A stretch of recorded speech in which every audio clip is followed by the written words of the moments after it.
Hello, my fellow Americans. Today's subject matter is going to be about equality. Now, to start the equality talk off, we're going to go with the most recent thing that has even the semblance to do with equality, and that would be the purchasing of GameStop stocks, which is kind of a tongue twister if I say it too fast. So if I slow down and say it slow, forgive that. But as many of you may know, the stocks recently skyrocketed because a bunch of Redditors got the idea to buy up the stocks and play with the market and make themselves some money. And it worked out real well for them. They made a lot of money. But how this comes to equality is a good example would be the Robinhood app stopped letting regular people buy stocks, but continued to let hedge funds do so. Now that in and of itself is just not right. But to build on that, there's a lot of talks that legislation should be passed to prevent this from ever happening again. To keep regular people like you and I from buying stocks. Now tell me how it would be right for the lower and middle class to be cut out, but upper class and the rich to continue to buy stocks freely as they so choose. How is there equality in that? Now, it's all in talks right now, and maybe nothing will come of it, but if anybody knows anything about the way this country rolls, money talks. And when the rich want something done, it usually gets done. And somebody stepping on their toes, and not somebody making money, but somebody from keeping them from making money, usually doesn't go very well for them. And they boo-hoo and get things changed so that it can't happen again. So on that thought, if, and this is a big if something gets passed that prevents regular people from trading on the same grounds as the rich, one of my first acts as president will be to see that undone. Now you may be asking, how is something that likely has to go through Congress going to be undone by a president? Well, executive order. Now I know executive orders are not 100% fail-safe, and there's a lot of talks about just how far a president can push that power. But in this regard, this is about equality. This is about class equality. And saying that the rich can purchase stocks, or purchase anything for that matter, in one way, and the middle and lower class can't do it the same, that's inequality amongst classes. And that in and of itself is unconstitutional. So if, as I said again, big if, something is done, I will see to it that that is undone. Now, to continue on to other forms of equality and discrimination I wish to talk about today, let's go to the real big one. And that would be an example of would be the Black Lives Matter movements this past summer. Now, for years,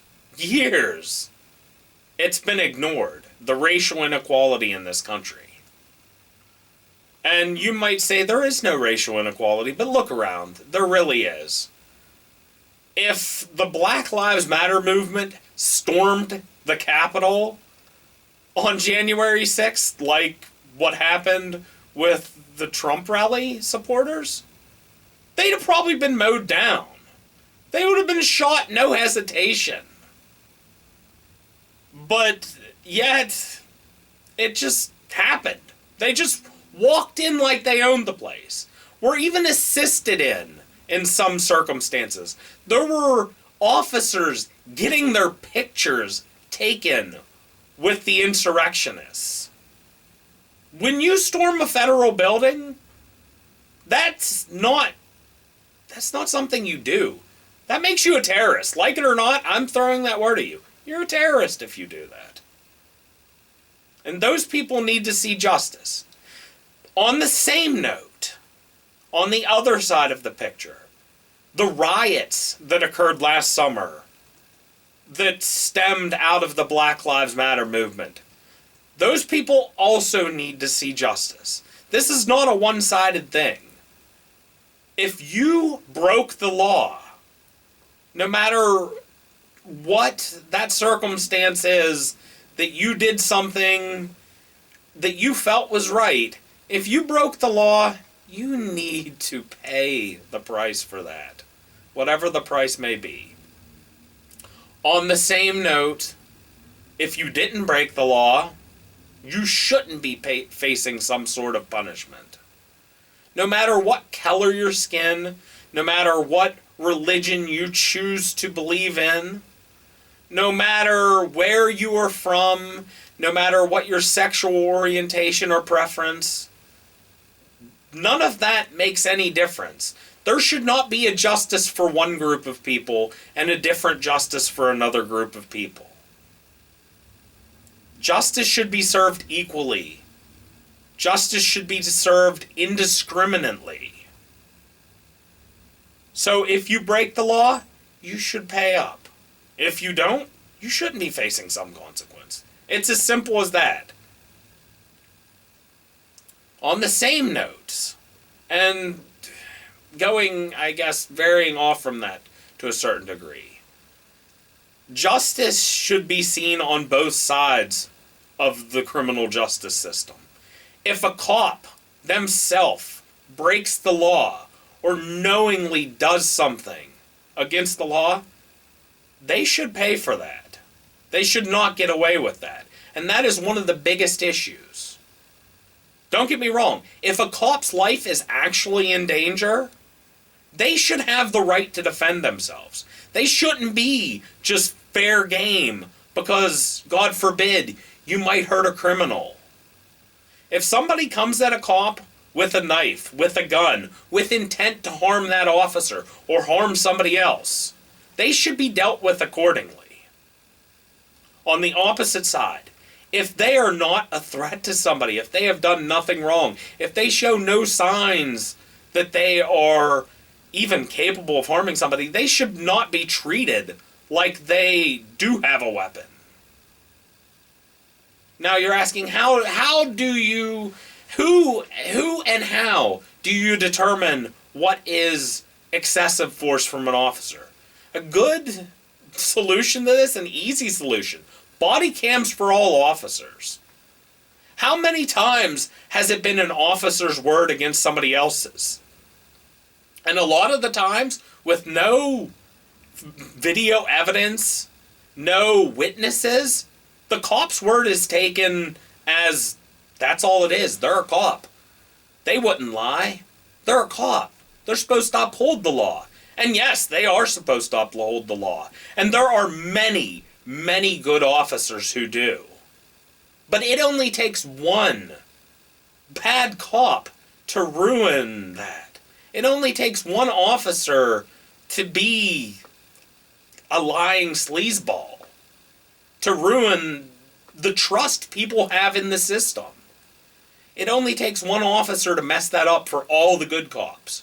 Look at all the people that turned against police officers over the course of last summer, did violent things to police officers, and they had nothing to do with the incidents. Cops in other parts of the country that had nothing to do with the circumstances of what was being protested, and it was taken out on them because of bad officers.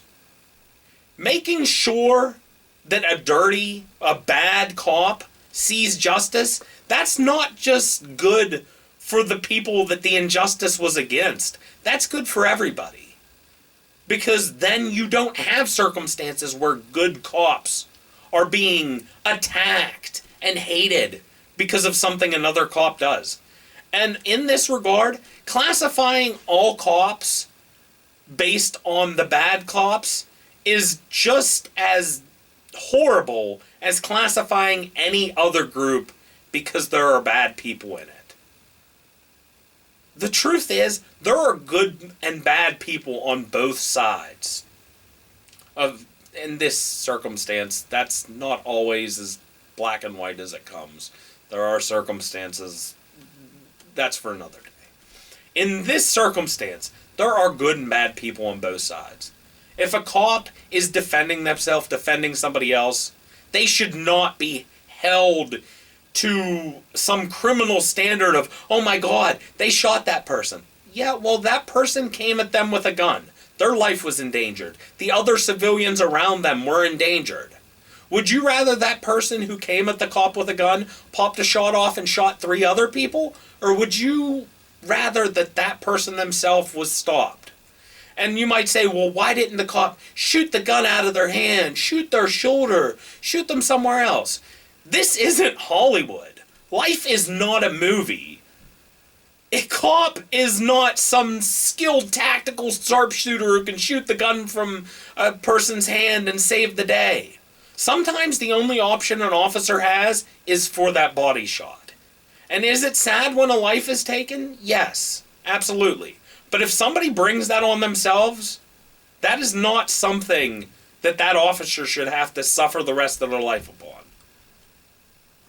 But, like I said, on the other side of the scenario, if a cop shoots an unarmed man, they should be held to some regard for that. And sometimes it's, I didn't know if he had a weapon or not. He reached for something. I thought it was a weapon. This is why it's important to take in all the evidence before jumping to conclusions. But, in the same regard, when taking in all evidence, if you find that the officer just did it because they could and they thought they'd get away with it because they're a cop, they should be punished for that. Now, cycling back, the Black Lives Matter movements, they started years ago, before it even had a name, Black Lives Matter. People taking a knee during the national anthem as an example. Silent protests instead of walking down the street. And they were ignored. And nobody thought, even for a moment, that ignoring these cries for help wouldn't cause it to escalate to a higher thing, to a louder voice. None of us should be surprised that it got there when the even more peaceful than the actual just walking kind of protests were ignored. It was bound to escalate. If you're not heard, you need to speak louder. That's all there is to it. So we should not be surprised by that. But when those movements turn to rioting, anybody involved in those rioting, they should be charged as such. If you demonstrated peaceful protest, so be it. You should be allowed to do that. That's your right. Nobody should be able to tell you you can't do that. But the moment that turns violent, you've won. You've stepped too far. Now you're taking away somebody else's rights. When you break a business or burn it down or injure somebody, attack a cop, you're taking away from somebody else's rights. And also, you're taking away from your cause. The moment you turn violent, people are going to ignore you. But now, also again to backstep, and I'm sorry I keep backstepping, but I got to roll with one thought or else I'll lose it. And then not come back to it. But going back to the kneeling, that was a big issue when it was happening at first. And my curiosity is, why did so many people have such a big deal with kneeling during the national anthem? And I know it's disrespectful, but a lot of the same people, they kneel for their chosen God or gods. If it's good enough for God, shouldn't it be good enough for your country? Just leaving that thought there and moving back onto the main premise of my talks, and to try and wrap up at least this section of discrimination and equality. Like I said, skin color, creed, race, religion, none of that should matter. It's the year 2021. We should be beyond that. You should not be looking at people in the regard of judging them based on any of that stuff. And the justice system especially should not be doing that. People should be dealt with indiscriminately based on what they have or have not done. Now, moving forward onto another group that is largely discriminated against in the year 2021. Seriously, come on, people. The LGBTQ, and I think they recently added AI before the plus, and no, that's not artificial intelligence.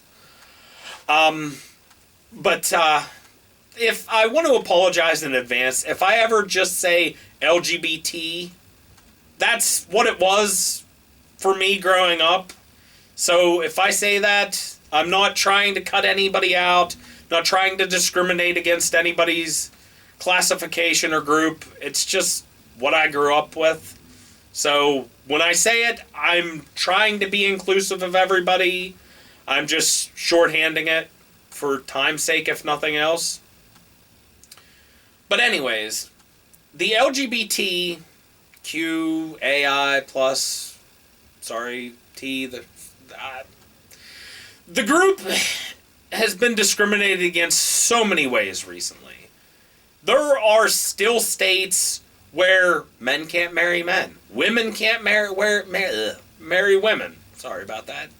Where if you're transgender, you're treated differently. There are states where laws exist where you can claim you felt threatened by somebody that's transgender, and so you hurt them physically because you were threatened by the fact that they're not like you. That's fucked up. There's no other way of saying it. I'm not even going to apologize for that. That's fucked up. If you don't like the language, I don't care. There's nothing right about that. That would be no different than me saying, I felt threatened because he had blonde hair. That's dumb. There's nothing right about that. These laws, and a lot of them are state level, so it's not something that can, for the most part, be federally done. I don't know what power I have other than the power of influence if I'm president in those circumstances, but I will do everything in my power, and I will stretch the limits of my power to see equality distributed to every American. I don't care who you choose to love. I don't care what color your skin is. I don't care what god or gods you choose to believe in. None of that matters to me. I will see equality brought to every American to the fullest extent of my power. In this case, going back to the LGBT community, why does anybody else care who somebody else chooses to give their love to? What is it any of my business, what is it any of your business, if a man chooses to love another man, a woman chooses to love another woman? What should that matter? Why should you care? What is that any of your business? Who somebody else chooses to love? It's not. That's the dead end period of that. It is none of your business who somebody chooses to give their love to. Love between two consenting adults? None of your business. None of my business. The fact that we even have to talk about this as a political thing, that's sickening. It disgusts me that this is somehow political. How is this political? How are we at a point where some of the things we talk about like they're political things, like left and right? And if you believe this, you must be on the left. If you believe that, you must be on the right. How are we at a point where this is political? This is not political. These are basic human rights. That's all there is to it. Any adult should be free to love any other adult. There should not be laws in place that say you can't marry them because they're the same sex, because they're the same gender, because we don't like it and it threatens us because it's not normal. You know what? It's absolutely normal. Who are you or I to say what's normal? What's normal, for that matter? And we're not going to go all philosophical here, or psychological, or any of that, into what's normal and not normal. Because that's not for us to decide. And this is not the kind of issue that should be something that's talked about as laws and politics. There should not be laws in place that keep people apart in this regard. There should not be laws in place that say it's okay to hurt somebody because you felt threatened that they were different. Here's a word for you. Snowflake. It gets thrown around a lot. And if you feel threatened because somebody identifies differently than you, or because they love somebody that's the same sex as them, or that they love somebody in a way that you feel is abnormal, you're a snowflake. And most of the people who use the term snowflake, they're snowflakes. And if you want to turn that around and be like, well, Adam, you just use snowflake, so you must be. Yeah, okay, yeah, sure. We'll go with that. My generation gets called it a lot. We're used to it. We really don't care. It seems to upset the people that are older than us and the ones who are typically more easily offended. A lot more. But my point is, if you are somehow intimidated because somebody believes something or feels something differently than you think is normal, you're a snowflake. Get over it. Get over it and let them have the same human rights that you have. Because this is America. This is supposed to be the land of the free, the home of the brave. But when I hear things like, oh, they're different. This is not the land of the brave if we are catering to people like that. That is the opposite of brave. But that's not what this is about. This is about the land of the free part. And when you hold somebody back in this country for reasons of skin color, religion, sex, age, sexual preference, how they identify, any of that, if you hold that against somebody, that's taking away from their freedoms. And that's wrong. And I'm sure I've probably upset people on both sides today based on many things I've said. And the fact of the matter is, if you're upset at me for something I said today, maybe you need to stop and examine your life. And who am I, honestly, to tell you that maybe you need to examine your life? I'm the president, well, I hope to be, the president who will bring justice back to this country. Real justice. Real equality and real change. And if you don't want to see that, that's your problem, not mine. Thank you for watching.